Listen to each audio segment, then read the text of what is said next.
Hey, everybody. Welcome to another episode of the monthly Sustainment webinar circuit. We've got some special guests here for today. Looking forward to introducing them to you. We have Mike and Suzette from the U.S. Commercial Service here with us, and then Chris McCole, Sustainment's Director of Operations. Chris, I'm going to hand it on over to you. Looks like you're on mute. I'm going to see if I can unmute you. There you go.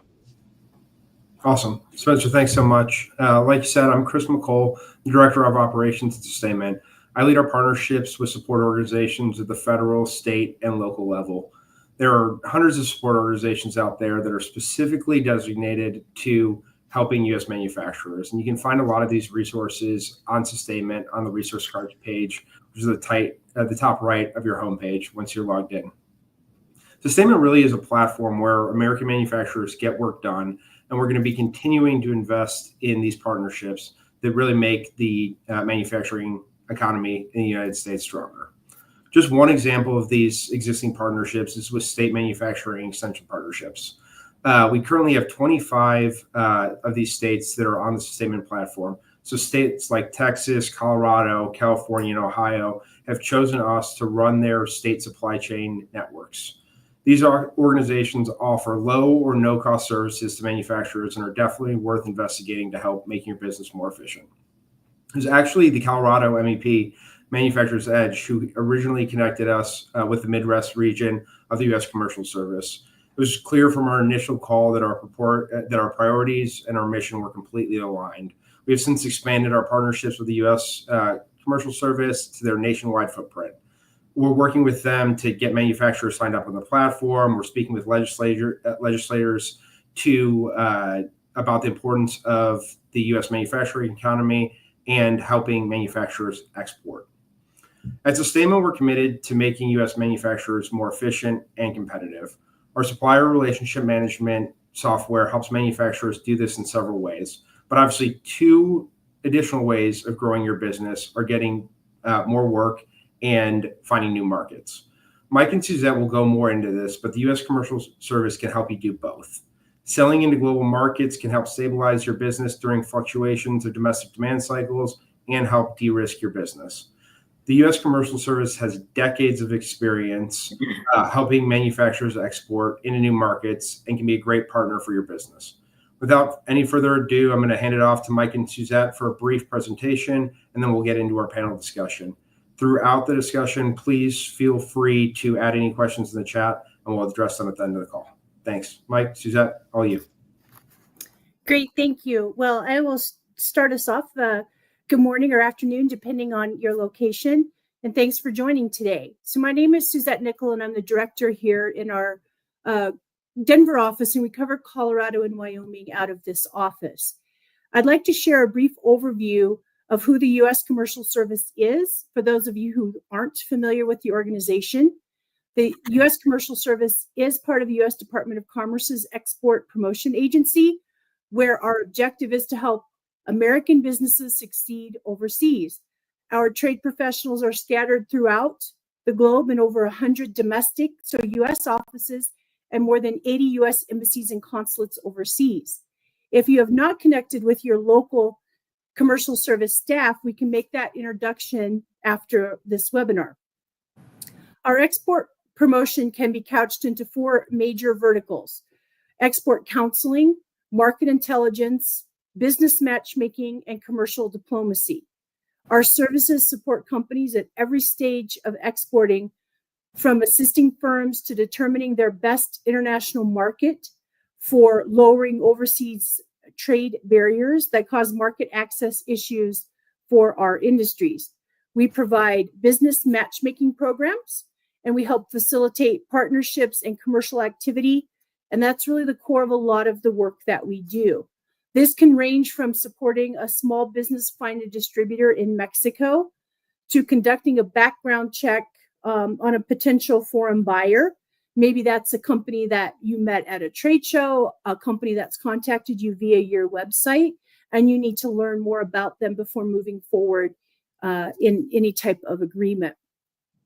And I think finally, and most importantly, the work that we do that's important for this group is that we match opportunities with potential suppliers. And I wanted to give you an example of something this just happened this morning. I received from the U.S. Embassy staff in Zambia a request. They have a local company who's looking for aftermarket replacement parts for mining equipment.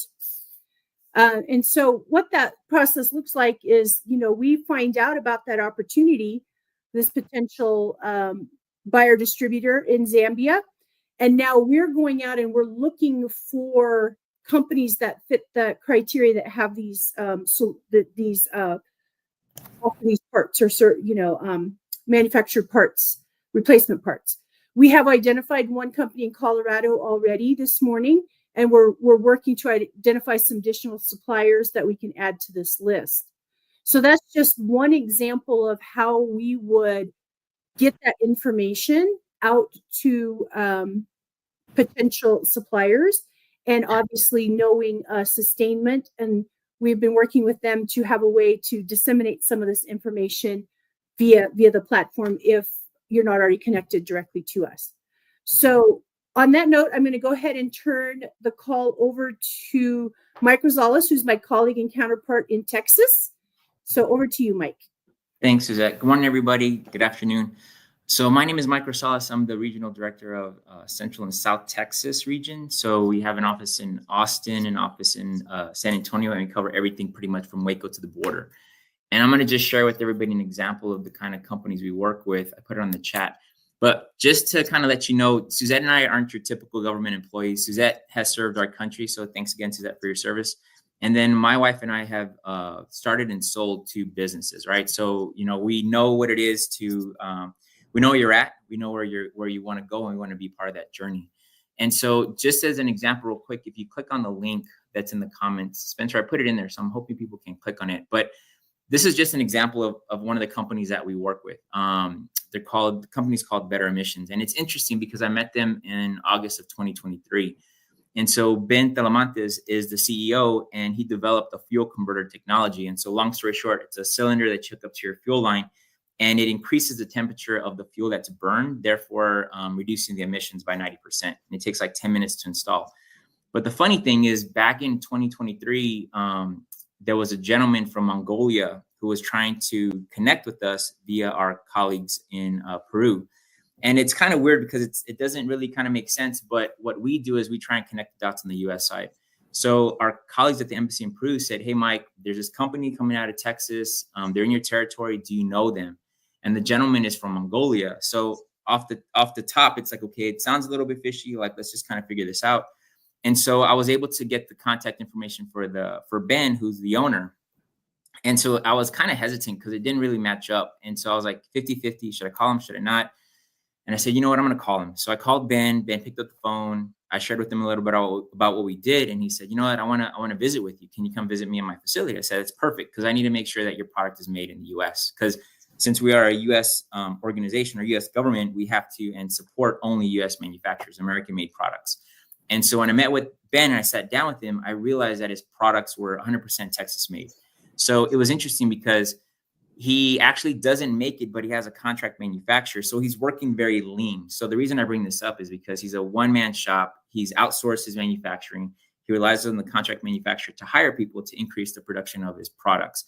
And so within 10 months, like no joke, we helped him increase his global sales, which were nothing, to 3 million across 19 markets. And he created 25 jobs.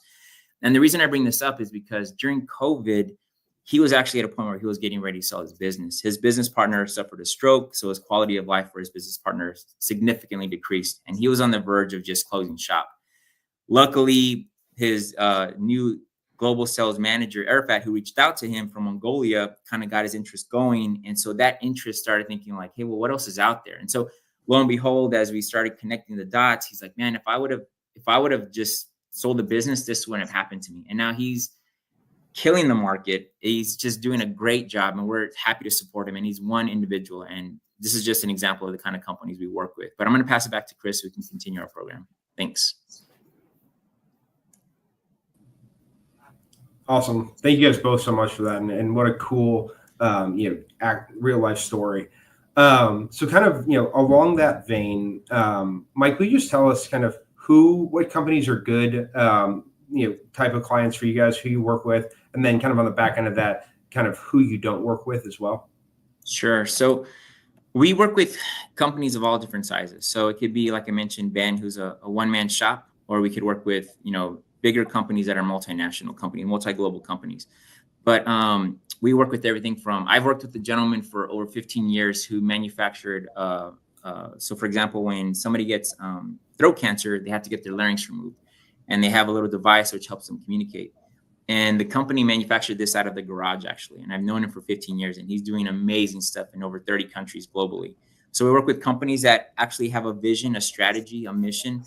The product has to be 51% US content. So that basically comes from the final price of the good minus the total value contributed by a non-US or foreign source. So that's the percentage of the US content.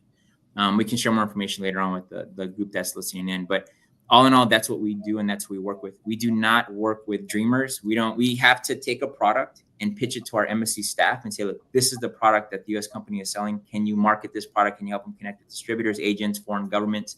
Our goal is to work with the quality that America makes. And so those are the companies that we work with and don't work with. And we also don't work with importers. It's got to be U.S. because basically we're on the U.S. company's payroll, and we're part of the team. And we're happy to share that with everybody that's on the call today.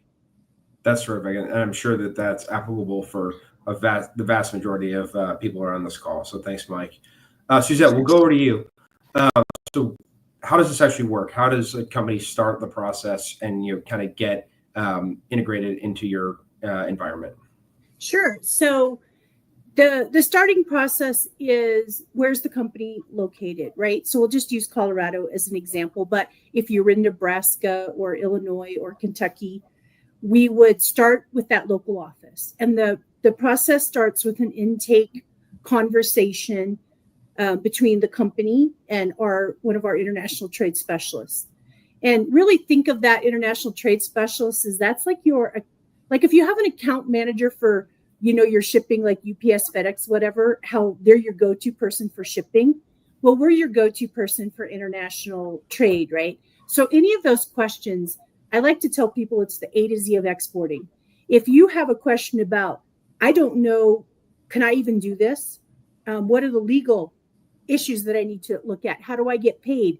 How do I ship? How do I find a distributor?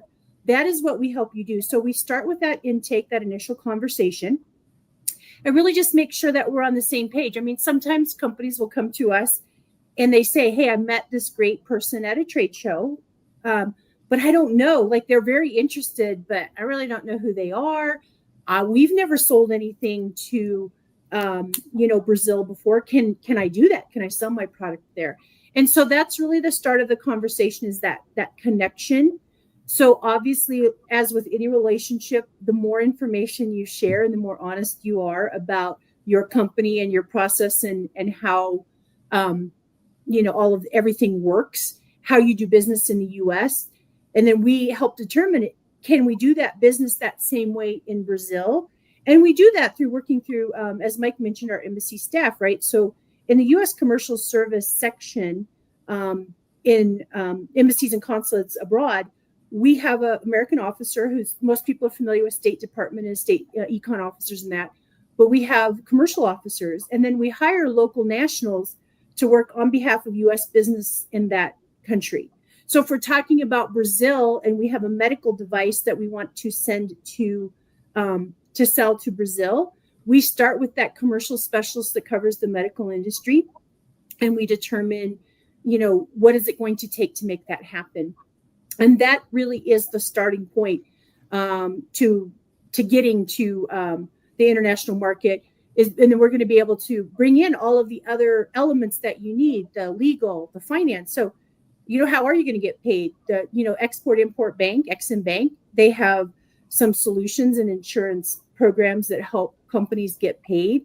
SBA has export working capital guarantee loans and things like that. And so those are all of the extra resources that we're going to introduce our U.S. exporters to during that process and help manage those relationships and make sure that the U.S. manufacturer understands who can help them at what point in their journey. That's terrific. Thanks, Suzette. Mike, back to you. So there's some incredible products, manufacturers here in the U.S. And even if they have, they feel good about where they're at in the U.S. market, it can be kind of daunting to expand internationally and to take on brand new markets that you might not have any experience with. So with all of your experience, having been at the U.S. Commercial Service for years, do you have any tips and tricks for kind of getting started in this journey? Yeah, thanks, Chris. So I like to use the wet towel theory. Like if you have a wet towel and you're just wringing it, right? Like how much water can you get out of this towel, right? I think that helps when we converse with companies. Like with Suzette and I, we are interested in the company and what they're doing and how we can help them go from here to there, right? It's funny because when Suzette and I were talking about sustainment, the companies that you work with are the companies that we actually work with day in and day out, but we are located globally where the companies want to be and where they want to grow to.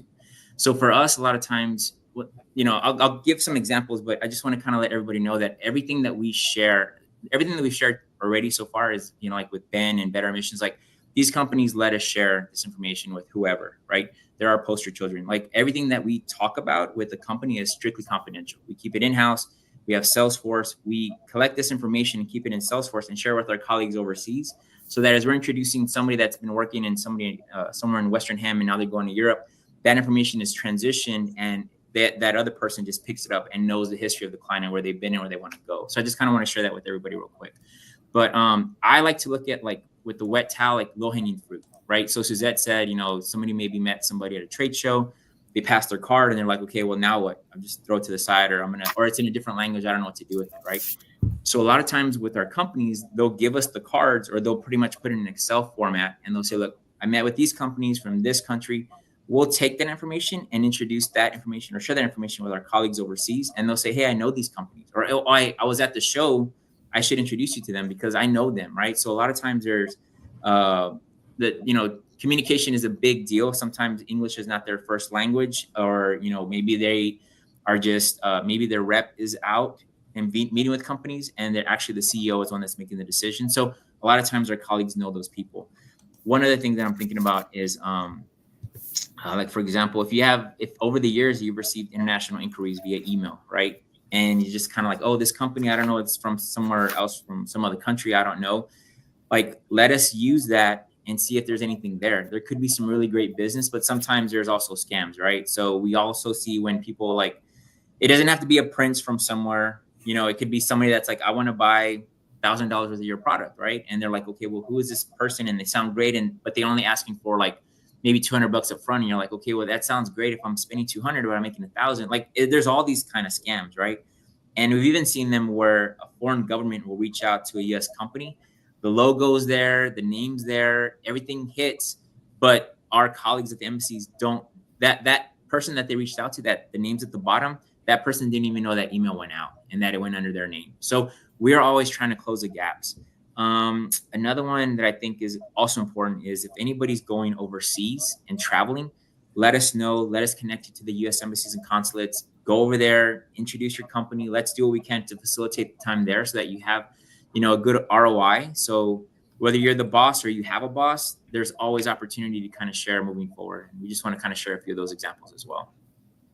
That's terrific. Thanks, Mike. Sure. Even outside of scams, even if everything is above board and everything's working out right, I talk to manufacturers almost every day, and they're a little leery about international business. Maybe they just don't understand it because there are some export regulations and standards that they need to be aware of, right? So will you just kind of to talk through, if the process works well, what that actually looks like? Yeah. So we're talking about two different things. We're going to be looking at what are the import regulations into a country. So when we're talking about the import regulations into another country, we'll just use Germany, for example.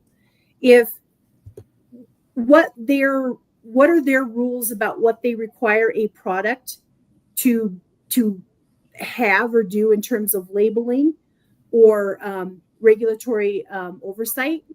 That's a German government regulation, right? So that could be something like a CE mark. where you have to have a special CE mark to get your product into Germany, into Europe. So that's one thing that we would be looking at when we talk about that assessment and when we're looking at what the company needs to know in order to do international business. But more importantly, I think for a lot of suppliers, especially suppliers that have products that fall in kind of the defense space, right, is our export licensing around military defense products that were created for, or have a military application. And but also products that may be controlled. So there's two groups. Department of Commerce under Bureau of Industry and Security has export administration regulations where they control or want to know what products are leaving the U.S. And then the State Department has regulations that they call ITAR, or International Traffic in Arms Regulations. And those are a little bit more stringent and strict, right? And so if you need to know before you start this process, where do your products fall? Are they going to fall under Department of Commerce export licensing or State Department export licensing? And then once you know that, walk through the steps. And again, this is a process that we can help you, that trade specialist is going to help you understand what you need to do, because it can be done. I'm not going to say it's easy, but it can be done. It's a kind of a paperwork drill, right? But it's important to do it in advance, because you can't sell or ship or send your product specifications, even if it's an ITAR controlled item, out to that foreign national company until you have the licensing in place. And so it's important to know that you need to have a license and then start the process so that you can proceed efficiently with that, working with that potential buyer. And then, some of that will depend on licensing, depends on what country. So obviously, if you're selling to a NATO ally country, your licensing requirements are going to be less strict or stringent. If you're selling to Venezuela, you might not be able to sell that product to them. And so that's all of the things that we're going to help you understand. What's in the regulation? What's an import requirement for what that foreign government is requiring? How to find that information? And then what the U.S. government requires on the export side.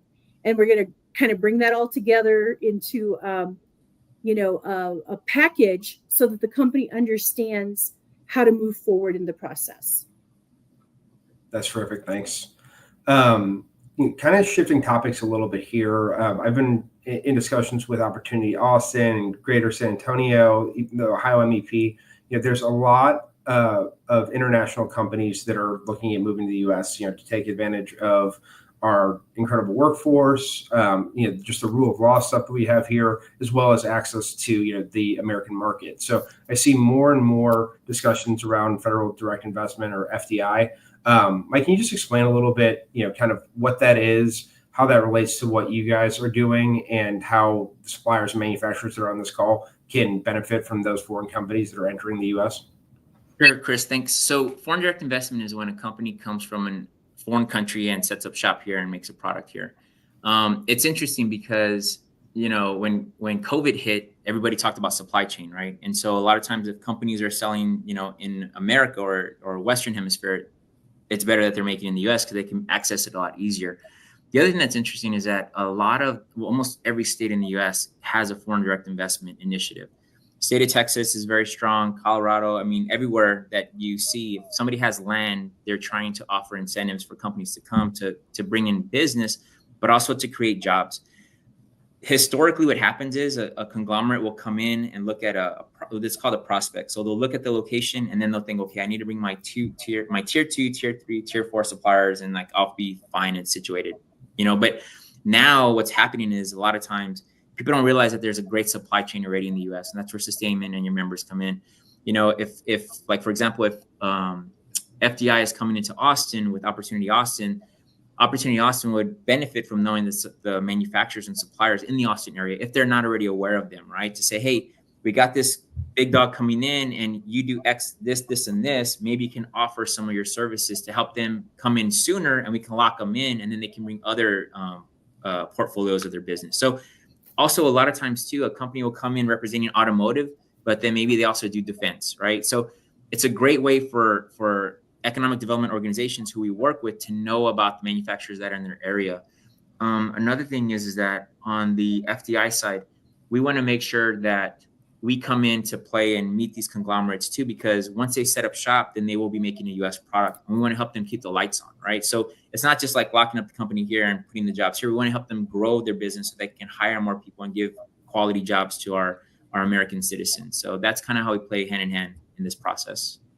That's terrific. And then really, kind of just to wrap us up here for the panel discussion, and I want this to be open to both of you guys, but if I'm a manufacturer on this call, like, it sounds great. And what I love about the commercial services, you guys really are partners to these business, as part of the ITA and the Department of Commerce, like, your job is to help these manufacturers. But given your experience and what you see in the world, right now and over the last couple of years, what are really the secrets to success to working with you guys and kind of being efficient and effective in the partnership with you guys? Well, yeah, I think a great question, because most importantly, as with anything in life, be prepared, right? So international business doesn't happen overnight. You may get one or two, one-off sales, but what we're trying to do is help companies create a long-term strategy, which will help them for long-term success. And like Mike was saying, our goal really is it's a function of economic development. If your company is doing international business and you're diversifying where you're, making your sales, when there's a down cycle in the US, there's an up cycle somewhere else. We're keeping people gainfully employed. I don't remember the number, but the statistics prove that companies that export pay their employees more, they stay in business longer, and all of the good kind of talking points. And the reality is that's what we want to do. So be prepared. Do your homework when you're meeting with the resources that our people and other people are putting in front of you. Create your network so that you know who to go to when you get that opportunity at the last minute. You're prepared for it. You already know, I know that I needed licensing for my product and I already understand the process. I'm not starting from scratch. And then just be ready to move forward when opportunities come. And if you're not 100% certain of the viability, don't be afraid to ask. I mean, we get asked these questions every day. Is this a legitimate company because it seems too good to be true? Sometimes it is too good to be true, but sometimes they're actually legitimate, and we want to seize those ones that are. So I would say, be prepared, do your homework, and create your network are really very key things to do. What do you say, Mike? So I know this came from Wayne Gretzky, but I always attribute it to Michael Jordan. But you miss 100% of the shots you never make, right? And I think for us, a lot of times, people are focused on what's in front of them right now, right? Their computer, right? I'm working on this task, got this email, I got to get back to this, this lead. But you got to take a step back and say, like, what else is out there, right? And I feel like, for us, in my situation, I love for people to come and talk to me and say, hey, like, this is what I'm doing, right? Like, what are the opportunities? Like, we worked with companies from packaged foods to AI and cybersecurity and everything in between. And for us, we are business development minded centric people. And so as a business, as an American business, your goal is to be number one, be the best, right? And we want to help you get there. But a lot of times it takes conversations, like real conversations. Say, hey, look, you know what? I heard about y'all from Mike and Suzette. We can introduce you. We're happy to introduce you. Well, I don't know if Spencer will put our emails on here or whatever, but we're happy to connect you to our colleagues that are closest to you, because we are all over the U.S. Our goal is to be number one all the time. And just like our quality of product, that's where we should stand as well. So we're happy to be here and happy to take any questions next as well. Thanks again, Suzette, and thanks, Chris. Thanks, Spencer, for the time today. Terrific. Mike, thanks so much. Spencer, do we have any questions or comments from the group? No questions in the chat. This was fantastic, though. Mike, Suzette, it's always a pleasure working with you guys, and we appreciate your partnership with Sustainment and the work that you're doing here. This is excellent. As you mentioned, Mike, there's a great way to get in touch with each of you. Could you share just the best way for our listeners to get in touch with you or Suzette? Put my email on here. I like to just go straight to it. So I'll put my email if you need to get a hold of somebody in your area. You just email me and we'll lock it up. That's I wear perfect. my glasses, but there it is. Suzette is Suzette.nickel@trade.gov. Perfect. There we go, Mike. I got yours pulled up here. Right. So that's the best way to get in touch with Mike or Suzette. Suzette is suzette.nickel@trade.gov. Oh, here we go, Suzette. Yep. Thanks. I see the Yeah. comment here as well. Spencer, and you know what? I know we're probably waiting for questions, but one thing that I'll mention too on the foreign direct investment side, there's a lot of economic development organizations. And so when I mention that, if you know one in your area, like go to them and say, hey, I'm just letting you know, this is what I do, right? I know it may not make sense right now, but these people, they have a list of, manufacturers, suppliers, service providers, like they know who they can reach out to in case a company comes in, and then they need to be the hub to reach out. So the more you're proactive in business, like everybody knows, the more successful you'll be. So I just kind of want to throw that out as well. Yeah, that's a great note. Yeah, we preach that a lot here at Sustainment about moving from reactive to proactive. And I think that's an excellent note here to end today's conversation on.